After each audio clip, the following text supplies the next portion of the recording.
سے جڑنے کے لیے یوٹیوب پر رضا طالب قرآن سبسکرائب کریں اور بیل آئیکن دبائیں تاکہ نئی ویڈیو کا نوٹیفیکیشن آپ کو ملتا رہے۔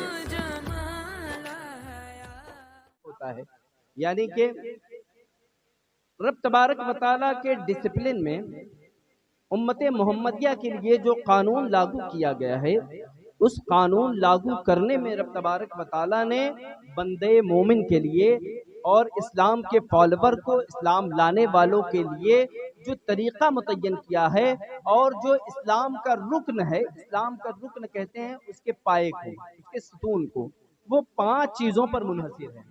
آپ بارہا سنتے رہتے ہیں، میں بارہا بتاتا ہوں۔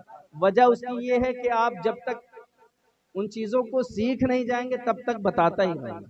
کام ہے بھائی، کھانا کام ہے، سیکھیں گے تو ٹھیک ہے، گالی بکیں گے تب بھی ٹھیک ہے، رب تبارک و تعالیٰ اس کا اجر ہمیں دے دے گا، لیکن آپ کو اس کے بدلے میں گناہ پہنچے، میں یہ بھی نہیں چاہتا کہ آپ جو ہے مثال کے طور پر ہم نے کوئی چیز مسائل کے طور پر سمجھا دی، کیونکہ آپ کا امام ہوں، امام کی حیثیت سے سمجھانا میرا حق ہے اور سمجھانا میرے اوپر فرض بھی ہے، میرے اوپر ذمہ داری بھی ہے۔ اگر ان چیزوں کو میں آپ کو سمجھا دوں یا اسے بتا دوں تو ماننا یا نہ ماننا یہ تو آپ کے اوپر ڈیپینڈ کرتا ہے، اس لیے کہ آپ کو اپنی زندگی، اپنے قبر، اپنے حشر کا حساب آپ کو دینا ہے، مجھے آپ کی قبر میں نہیں جانا ہے، لیکن کوشش یہ رہتی ہے چونکہ جو علم دین حاصل کرتا ہے اس کی ذمہ داری ہو جاتی ہے کہ جو دین حاصل کیا ہو اس کو دوسرے تک پہنچاؤ، تو وہی کام میں انجام دے رہا ہوں۔ حضرات محترم، تو رب تبارک و تعالیٰ نے 5 رکن، اسلام کے 5 رکن یعنی 5 پلر، 5 کھمبا، 5 ستون جو ہے وہ رب تبارک و تعالیٰ نے بنائے کہ اسلام کا شامیانہ انہی 5 چیزوں پر ٹکا ہوا۔ وہ 5 چیزیں کیا ہیں؟ 5 چیزیں بیان کر دوں انشاءاللہ، اس کے بعد آپ کو بریانی کھلا دیا جائے گا، برا مت مانیے گا، چونکہ لنگر غوث پاک بہت اس کی فضیلت ہے۔ بزرگان دین کا ہمارا یہ طریقہ رہا ہے کہ وہ اپنی محفلوں میں لنگر ضرور کرتے تھے، اس سے تو یہ فائدہ ہوتا تھا کہ اگر میلاد نہیں بھی سنا تو کم سے کم لنگر کا ثواب تو مل ہی جائے۔ حضرات محترم، چونکہ جب تبارک و تعالیٰ نے اسلام کے فالوور کو، اچھے خوبصورت مخلوقات کو رب تبارک و تعالیٰ نے ڈسپلن کے طور پر، طریقے کے طور پر، تاکہ وہ انسان ہی رہے، 5 ضوابط، 5 قوانین اس کے مابین نافذ فرمائے۔ وہ 5 چیزیں کیا ہیں؟ اول توحید۔ توحید جانتے ہیں آپ؟ توحید کہتے ہیں کہ رب تبارک و تعالیٰ کی وحدانیت کو بیان کرنا اور اسے دل سے قبول کر لینا، یعنی کہ رب تبارک و تعالیٰ اکیلا ہے، اس کی عبادت میں کوئی شریک نہیں ہے، بغیر اس کے حکم کے کوئی دم نہیں مار سکتا، یعنی وہ ایسا ہے جو تنہا ہے، اکیلا ہے۔ یہ رب تبارک و تعالیٰ کی وحدانیت بیان کرنے کو توحید کہا جاتا ہے۔ اور ہم کلمہ پڑھتے ہیں لا الہ الا اللہ محمد رسول اللہ۔ اس کلمے کا جو مطلب ہوتا ہے وہ مطلب یہ ہوتا ہے کہ لا الہ الا اللہ، نہیں ہے کوئی معبود، معبود کہتے ہیں جس کی عبادت کی جائے، نہیں ہے کوئی معبود سوائے اللہ کا، نہیں ہے کوئی معبود سوائے اللہ کے، یعنی کہ اللہ کے علاوہ کسی کی عبادت اسلام کے فالوور کو جائز نہیں ہے۔ اب وہ اسلام کا فالوور چاہے بظاہر ہو، آج آپ دنیا کا محاسبہ کریں تو اسلام کا نام لینے والے، اسلام کو فالو کرنے والے بہت سارے ایسے افراد ہمارے معاشرے میں مل جائیں گے جو کلمہ میں تو اعلان کرتے ہیں کہ رب تبارک و تعالیٰ کے علاوہ کوئی عبادت کے لائق نہیں، لیکن آپ دیکھیں کہ وہ بندہ ہر جگہ، اکثر جگہ دوسرے کی عبادت کرتا ہوا نظر آتا ہے۔ اب آپ سمجھیں گے کہ دوسری کی عبادت کیسی ہے؟ حضرات محترم، آج ہمارے معاشرے میں ایک بیماری ہے جسے سیکولر کہا جاتا ہے۔ سیکولر جانتے ہیں؟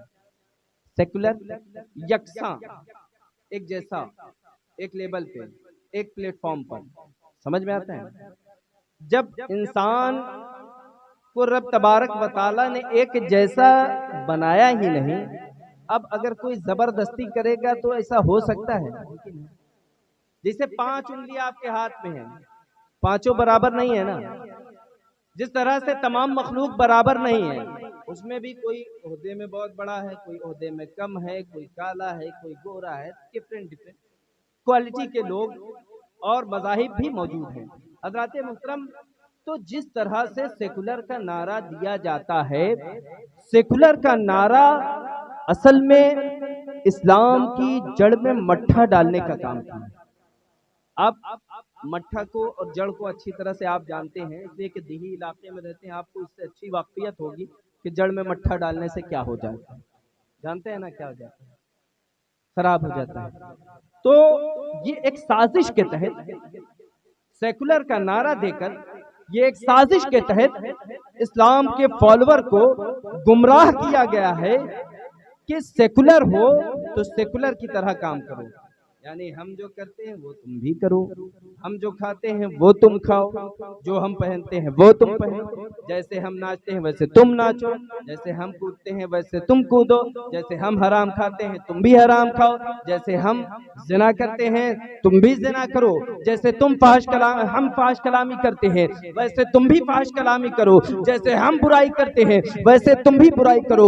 ये एक ज़हन दिया गया और नाम इसका दिया गया सेकुलर, और ये इस्लाम की जड़ में मट्ठा डालने का काम किया गया। और ये काम सिर्फ यहाँ से नहीं हुआ, बल्कि ये साजिश के तहत पे हुआ।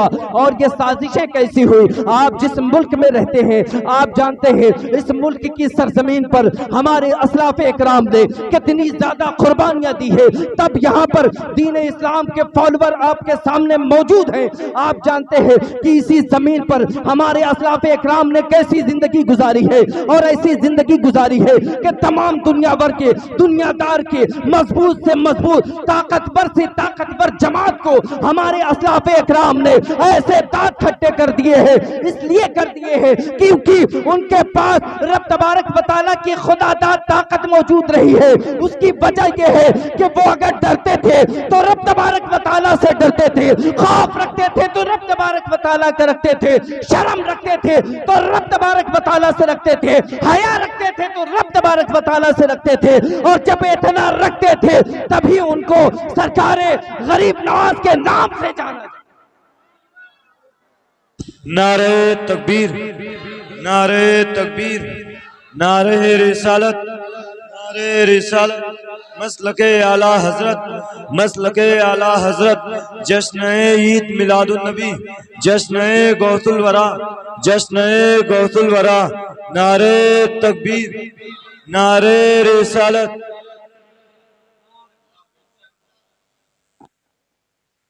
हज़रात मोहतरम, आप जानते हैं कि इस्लाम जो हमारे माबैन मिल रहा है, अभी मिल रहा है, जो वो इतना इजी हो गया है, इतना आसान हो गया है कि आपके घर तक दीन पहुंचाया जा रहा है, आपके घर घर में दीन पहुंचाया जा रहा है। बस ज़रूरत है कि आप उसे एक्सेप्ट कर लें, उसे कबूल कर लें। और जब कबूल कर लेंगे, इस्लाम का माना यूँ है मुसल्लम, यानी तस्लीम किया हुआ। मुसलमान जो इस्लाम यानी अमन व अमान, और इस्लाम का एक माना होता है कबूल करना, तस्लीम कर लेना। तो इस्लाम के फॉलोअर का काम ही है कि अगर उसके पास सही बातें पहुँचे तो उसे वो एक्सेप्ट कर ले, कबूल कर ले, उसे मान ले। चूँकि अगर आपके सामने कोई भी बयान कर रहा हो, अगर वो दीन की सच्ची बात है तो वो चाहे जैसा हो, चाहे आप उससे जितनी नफरत करते हो, लेकिन दीन की बात उससे ज़रूर कबूल कर लें, मान लें आप। और अगर आप मान लेंगे तो आपकी दुनिया भी इंशाअल्लाह समझ जाएगी और आखिरत भी समझ जाएगी। तो आपको समझ में आया कि ये कैसी साजिशें हैं कि आपके, चूँकि यहूदियों ने ये अपने आप में कि मुसलमान को किस तरह से ख़त्म किया जाए, तो उन्होंने एक साजिश रची। और वो साजिश क्या रची कि इंसान की सोच वो है, डिफरेंस है, अलग अलग तरीके की सोच है। इंसान की कैटेगरी अलग अलग कैटेगरी के लोग हैं, कोई किसान है, कोई बिजनेसमैन है, कोई काम काजू है, कोई नौकरी वाला है, हत्ता के डिफरेंट डिफरेंट तरह के लोग, अलग अलग तरीके के लोग, भिन्न भिन्न के लोग यहाँ पर मौजूद हैं। और ऐसे लोग जो मौजूद हैं और इनकी सोच जो मुतफर्रिक है, अलग अलग है, तो इन तमाम लोगों को अगर बर्बाद करना हो तो इनकी कोई ऐसी चीज ढूंढो जहां ये तमाम लोग यकसा हो।